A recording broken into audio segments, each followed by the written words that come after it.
Good morning, guys. Good morning, everyone. Good morning, 301 followers, subscribers, and whatever. Good morning, good morning, good morning for today's video, guys. Pakita ko sa inyo yung recipe namin today. Sisig, guys. Ayan, sisig, guys.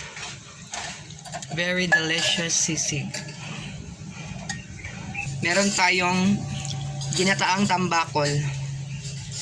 Yan, gatang tambakol. For as low as 50 pesos.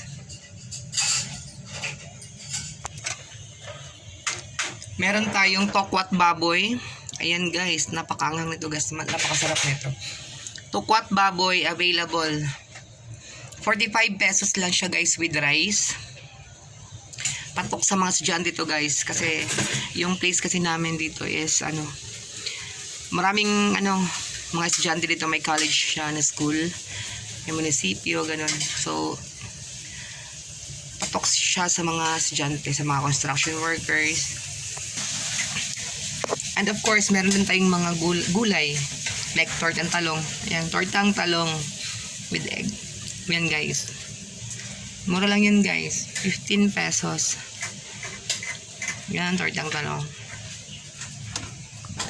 Meron tayong egg na pang-almusal. Actually, ang dami nito kanina guys. Ito na lang yung natira. Egg.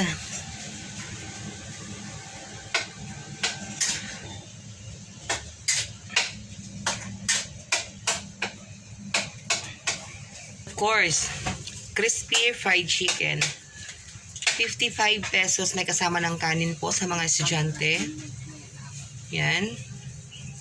Kung wala siyang per individual or per order talaga, 65 pesos. Pero pag estudyante ka, 55 pesos may kasama na pong kanin.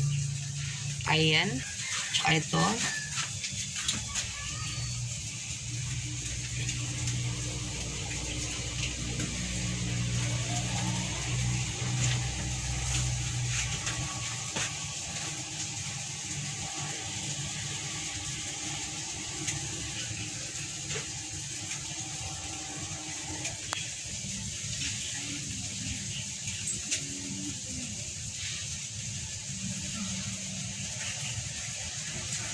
Patok sa mga estudyante. Ayan po, may mga dilata. Guys. Yan. Pasit canton. Kung gusto niyo magpaluto ng pasit canton, eto guys. Magpatimpla ng kape. So, ayan po. Yan. Basta almost complete siya guys. So, feel free to visit here. Yan.